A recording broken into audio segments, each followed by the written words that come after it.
We're coming for you. Perhaps this is the most terrible phrase that can be heard at night in a famous haunted house, being there alone. Hello dear friends, this is Mr. Top F, and this is my next selection of famous and scary haunted houses. This episode will be divided into 2 parts, so be sure to subscribe right now and turn on notifications so you don't miss the second part.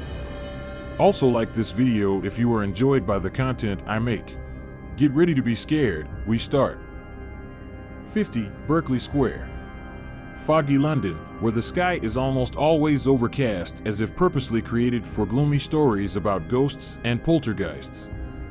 We are used to spirits preferring old dark houses somewhere in remote areas, but this time it's different. House 50, Berkeley Square is located in one of the most fashionable areas of the capital and has been considered uninhabitable for 200 years, not at all because of leaking taps. Not so long ago, the cream of society lived in these places: lords, ladies, dukes, and other British elite. And today, only very wealthy Londoners can afford an apartment in Mayfair. Who would have thought that in a solid brick building, not much different from those in the neighborhood, evil forces live? At least that's what the locals think. In the beginning, there was a house.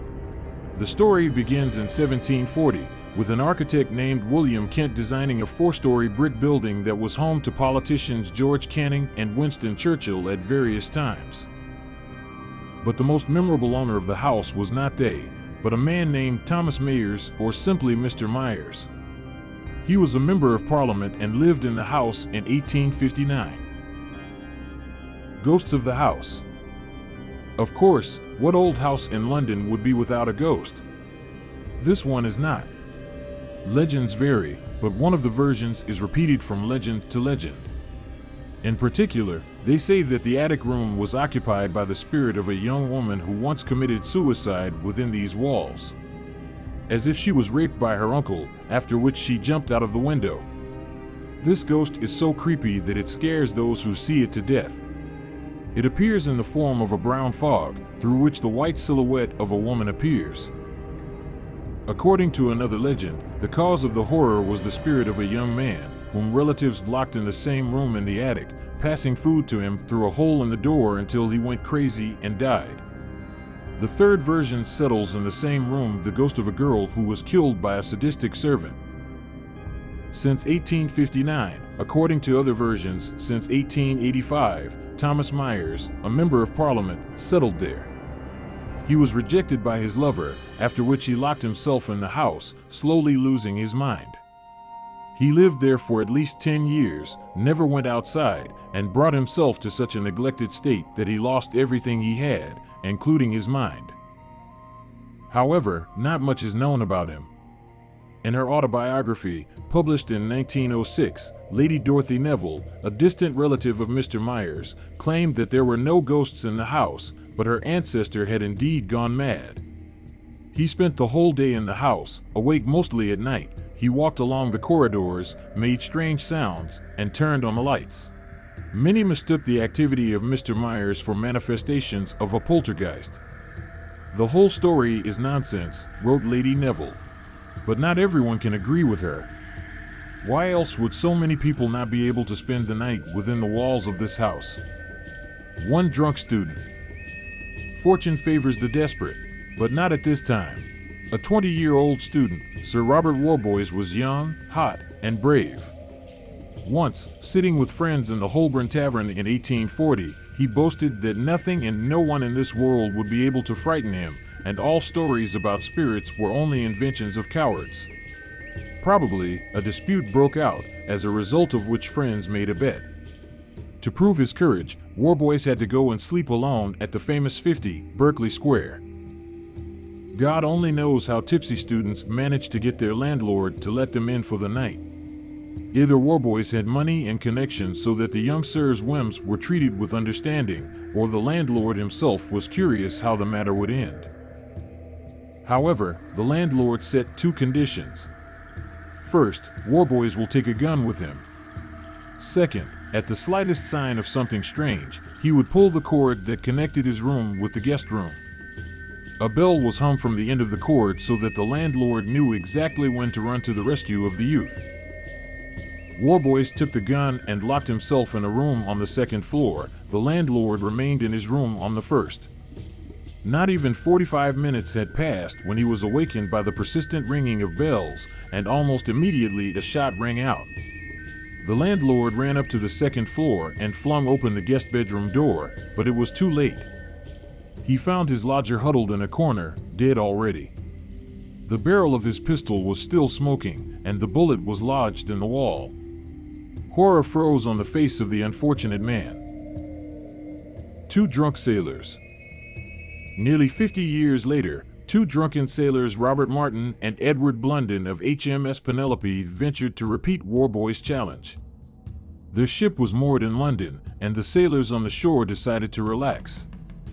Drunk, they stumbled into the then empty building number 50, climbed with difficulty to the second floor. The condition of the first floor left much to be desired, and collapsed to sleep. Blunden was a little soberer than his friend and immediately felt that there was something in the room beside them. Martin blamed everything on the musty air and suggested just opening the window to freshen up the room a bit. Both soon fell asleep, but an hour later Blunden woke up. It was about midnight. The creaking of door hinges caught his attention. Looking closer, Blunden was horrified to see something gray creeping in through the wide-open door of the room, blocking the only escape route. Martin had also woken up by then. Suddenly, Blunden found a gun leaning against the wall next to the window. He tried to get it, and it was a mistake. Fast, like a flash, a gray something attacked the sailor. A good shot by Lord Littleton. And if these 2 cases raised doubts, all participants in the events except for the gray something were seriously loaded, then the story that took place in 1872, 15 years before the events with the sailors, does not raise doubts about the reasonableness of its participant. Lord Littleton, a British aristocrat, lived in the house we already know, even in the same room. One day he saw something that he could not define. He was just getting ready for bed when a mysterious creature crawled into his room. Without panicking and keeping a cold mind, Littleton took a gun and fired one well-aimed shot. Littleton claimed to have shot the creature and even saw it fall, but no traces were found. Littleton said that it looked like a sticky liquid and made strange sounds when moving, and something remotely resembled an octopus. Some believe that it was the octopus that the creature was, as if it somehow penetrated the house through underground channels. The version, of course, is shaky.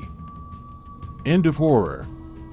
Octopus or not, after Mag's brothers bought the house in the 1930s and an antique shop opened in the house, all the terrible phenomena immediately stopped. Maybe real skeptics settled in the house. Or maybe it was because that very room was locked up. The owners forbade it to be used for any purpose, and it was impossible even to arrange a warehouse in it. Whaley House. The ghosts of Whaley's house in San Diego are officially recognized as the most active in California. The reputation is well deserved. The flow of tourists here does not stop. No tour is complete without visiting this place. Everyone who has been to Whaley's house will tell their story of swinging chandeliers, footsteps, the smell of lavender perfume and burning tobacco, and flesh and blood figures dressed in 19th century clothing that comes and go.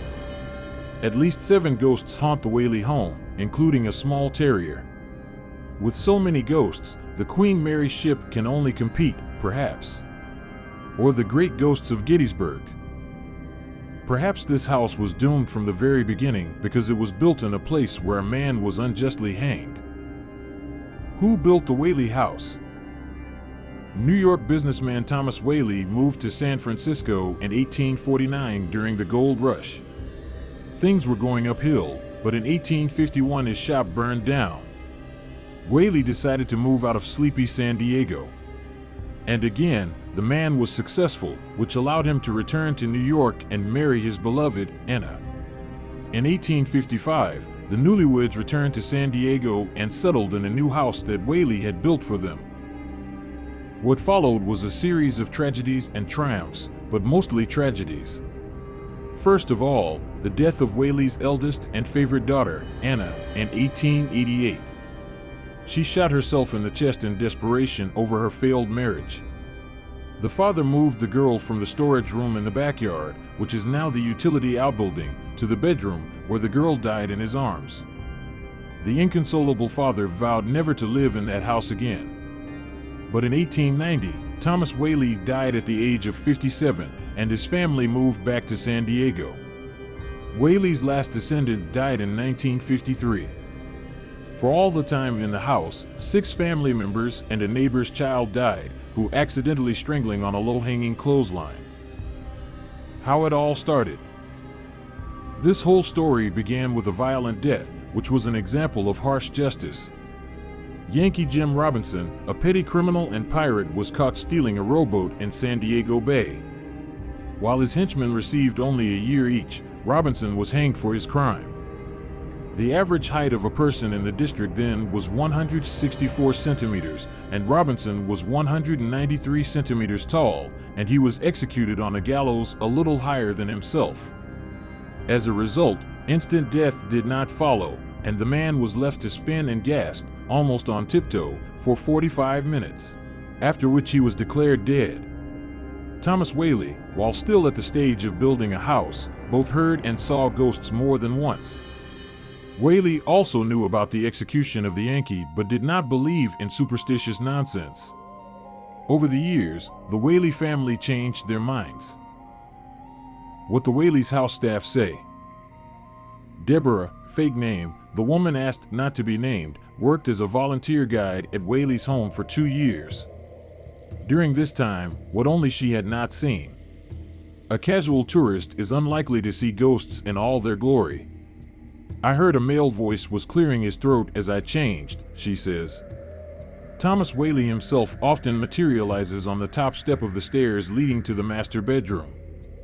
Visitors often smell the smoke from his cigar and hear his baritone laugh echoing throughout the house. Thomas's wife Anna also makes frequent appearances. She is described as a beautiful and graceful woman dressed in chintz dresses.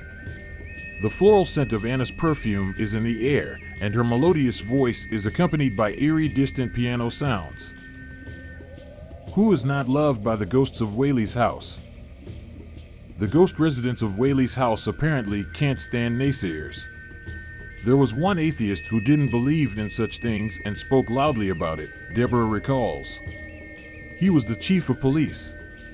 And here the man was standing in the corridor, talking with another guide, when suddenly he smelled a puff of cigar smoke in his face. The guide felt it too. The policeman rushed to the door and stood on the porch, panting, but was immediately overwhelmed by another blow of the ghostly smell. The man just ran away and never came back. I asked if anyone had seen smoke and if there could be any explanation for this episode. Well, it was strange, says Deborah. There was no smoke, just a strong smell. One visitor recalled it this way: we all felt it. Deborah left me alone on the second floor for about 20 minutes, and I did smell the famous lavender scent that legend says is from Anna Whaley's perfume, but I didn't see any movement, I didn't hear voices, and I didn't feel a ghostly touch on my face. Other visitors have experienced this more than once. What's the scariest thing about Whaley's house? One of the creepiest and most recurring events in the Whaley household involves the hanging of Jim the Yankee. I think he has a sense of humor, says Deborah. The old gallows were installed in the place of the current staircase, and visitors going up or down the stairs often end up with a red mark around their necks. It doesn't hurt, and most people don't even notice until someone else points it out to them. One girl ran out of the house in a panic after her boyfriend noticed a thin red line on her neck. What is the scariest thing Deborah has seen or heard at the Whaley house? I was downstairs when I heard a terrible, blood-curdling scream. It looked like someone was falling down the stairs. I ran to ask the people upstairs if they heard it, and yes, everyone heard it, but they thought it happened downstairs. One of the employees, who was in a room next to the hallway, said he heard a nasty voice say, "Get out." It didn't happen again. How ghosts guard the house. During Thanksgiving week in 2004, someone tried to break into Whaley's house in the dead of night. One of the back doors was smashed to the ground, but the motion sensors didn't detect any activity and nothing in the house was touched. That is, someone broke the door, but the matter did not go beyond that. For several days afterward, visitors and employees experienced cold in the room until a new door was installed. This is exactly the room where Anna died in her father's arms. No one could understand what exactly scared off the vandals or potential robbers. But the fact remains. Who needs the latest electronic surveillance technology when ghosts guard the Whaley House 24 hours a day, 7 days a week? When are the ghosts of Whaley's house most active? If we assume that ghosts are some kind of biorhythm from the outside, then their activity can be called undulating. For some reason, ghosts appear more often during the holiday season, from Thanksgiving to New Year's. This happens both during the day and at night. Whaley House, in addition to regular daytime hours, is open from 9 p.m. to midnight during the week leading up to All Saints' Day. You can also get acquainted with the ghosts of the Whaley House from 7 to 10 p.m. in the summer. Where is Jim Robinson buried? A short walk south along San Diego Avenue is El Campo Santo Cemetery. It was founded in 1849 and served as the old city's Catholic burial site until around 1890. Near the entrance is the grave of Yankee Jim. It is hard not to notice, there is also a pointer. The end of the first part of the video. Thanks for watching it to the end. Like this video if you enjoyed it, subscribe to the channel, and don't forget to turn on notifications so you don't miss the second part. Mr. Top F was with you. Bye.